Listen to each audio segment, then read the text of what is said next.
Hello divine souls.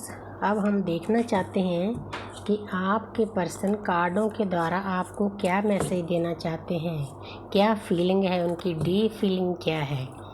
क्योंकि ये जो रीडिंग है, जो लोग नो कॉन्टैक्ट में हैं उनमें उनको ज़्यादा काम आती है, राहत मिलती है।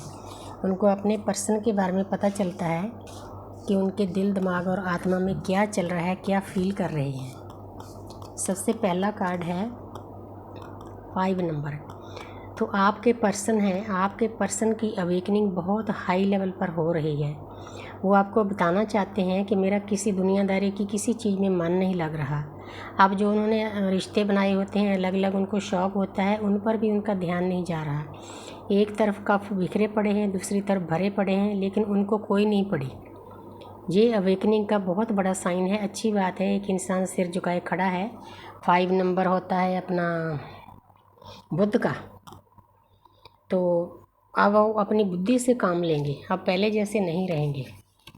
आगे है किंग ऑफ वांड्स। तो जहाँ पर आपके पर्सन के अंदर आपकी बहुत बड़ी चाहत है, 24/7 उनके अंदर आपके ही विचार चल रहे हैं। उनके पास रुपया है, पैसा है, धन है, दौलत है, अच्छी पोजीशन है, लेकिन उनको आप भी चाहिए। मतलब कोई भी पल ऐसा नहीं है कि आपको वो भूल पाएँ। कोई ना कोई, किसी न किसी तरीके से यूनिवर्स उनको आपकी याद उनके अंदर डाल रही है। भाई जाओ, उसी के पास जाओ, वही है आपकी जन्मों जन्मों की। तो यहाँ पर है 10 सन।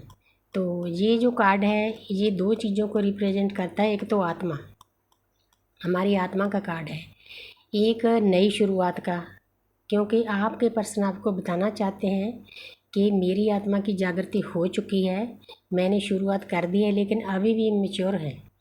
जैसे एक डीएफ को वो चाहिए हैं, अभी भी वैसे नहीं बने। क्योंकि अगर मैच्योर इंसान होता तो हाथ अच्छे से पकड़ कर रखता घोड़े पर सवार होकर। घोड़े पर तो सवार हो गया, लेकिन अभी भी उतनी अवेकनिंग नहीं हुई जितनी इस जर्नी में चाहिए है। लेकिन अच्छी बात है, शुरुआत हुई है।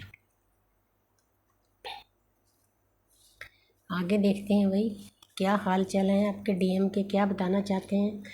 ये है 4 नंबर। 4 नंबर होता है राहु का। आपके पर्सन आपको बताना चाहते हैं कि जब से मैं आपसे दूर हुआ हूँ मेरी रातों की नींद उड़ी हुई है, मैं चैन से सो भी नहीं पा रहा। उनको चारों तरफ जब अपने घर में जाते हैं अंधेरा ही अंधेरा लगता है, जैसे एक इंसान अंधेरे कमरे में बंद होता है। उनको ये पता है कि मुझे जो आशा की किरण है, रोशनी की किरण है, वो अपनी डीएफ से ही मिल सकती है। मतलब दर्द इतना हद से ज़्यादा बढ़ जाता है कि इंसान लेटा हुआ भी परमपिता परमात्मा से प्रार्थना कर रहा है। अच्छी बात है, उन्होंने डिवाइन को सरेंडर कर दिया है कि हे परमात्मा, हे यूनिवर्स, बस मैंने आप पर छोड़ दिया है, जो आप करोगे वही मुझे मंजूर होगा। ये बहुत अच्छी एनर्जी है। देखने को दर्द है, लेकिन ये सरेंडर करने की एनर्जी है, क्योंकि सरेंडर के बिना हमारी जर्नी आगे नहीं बढ़ सकती। तो आगे है पेज ऑफ स्वॉर्ड्स। तो यहाँ पर आपके पर्सन आपके पास आना चाहते हैं, लेकिन देखो ये कार्ड शो कर रहे हैं कि आपके पर्सन की अवेकनिंग तो शुरू हो गई है, लेकिन अभी भी वो उतने मैच्योर नहीं हुए जितने आपको चाहिए। अगर आपके पास आएंगे, आपने ध्यान रखना है उनसे, उनकी बातों से। आप बातें कम करनी है, उनको बोलने देना है, उन बातों से देखना है कि ये इंसान कितना अवेकन हुआ है। क्योंकि हमें तो अवेकन डीएम चाहिए। हमारी जर्नी रोमांस करने की नहीं है, फिजिकल अट्रैक्शन की नहीं है। हमने तो परमपिता परमात्मा को पाना है, एक दूसरे को लेसन सिखाने हैं। तो आप प्यार से भी सिखा सकते हो। अगर आप आपके डीएम आपके साथ बातचीत करना चाहते हैं तो उनको बोलो, भाई मैं थक चुकी हूँ लड़ाइयाँ झगड़े करके, अब ऐसा नहीं होगा। अब जो कोई लेसन मैंने आपको सिखाना है वो भी प्यार से, जो आपने सिखाना है बस प्यार से सिखाओ। बस हमें इतना ही चाहिए। अभी मैच्योर नहीं है, एक इंसान पीछे मुड़कर देख रहा है, चलना आगे चाहता है। तो आपने इस चीज़ को नोट करना है। आगे है 9 ऑफ कप्स। तो जहाँ पर एक पर्सन है आपके प्यार से भरा हुआ है, आपका उसको प्यार भी चाहिए, लेकिन बैठे कैसे हैं, हाथ पर हाथ धरे। अगर कोई डीएम इस वीडियो को देख रहा है तो थोड़ा सा मैं गाइड करना चाहती हूँ। भाई अगर आपके आगे थाली पड़ी है तो उसको झुककर निवाला तोड़ना पड़ेगा, फिर मुंह में जाएगा। वैसे ही डीएफ का प्यार है। अगर आपको डीएफ का प्यार चाहिए तो उसके लिए आपको एक्शन लेना पड़ेगा। आपके आसपास जो कार्मिक हैं, नेगेटिव एनर्जी है, उनसे निकलना पड़ेगा। आप में इतनी हिम्मत होनी चाहिए कि मैं उनसे निकल पाऊँ।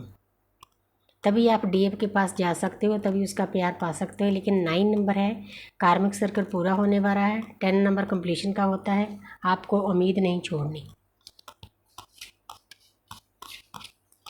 तो आगे है क्वीन ऑफ कप्स। तो आपके पर्सन आपको बताना चाहते हैं कि मैं 24/7 एक पल के लिए आपको भूल नहीं पा रहा। एक इंसान है, कितने ध्यान से इस कप को देख रहा है।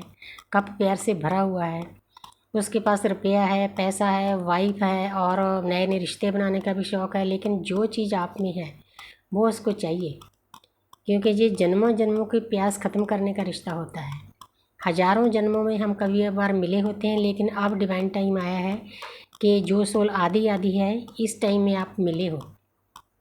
आपने भक्ति का मार्ग अपनाकर अपने आप को हील करना है, नेगेटिव एनर्जियों को ख़त्म करना है। जो भर भर के हम पिछले जन्मों से अपने बैग लाए हैं, उनको दोनों ने खाली करना है। दोनों का तरीका अलग है, तो जितनी देर आप उसको खाली नहीं कर सकते उतनी देर यूनिवर्स आपको मिलने नहीं देगी, क्योंकि यूनिवर्स को जो मंजूर नहीं होता। आपके डीएम आपके पास आते हैं, एनर्जी ले जाते हैं, जो आपने एनर्जी इकट्ठी की होती है वो ले जाते हैं और बांटते हैं कार्मिक के साथ।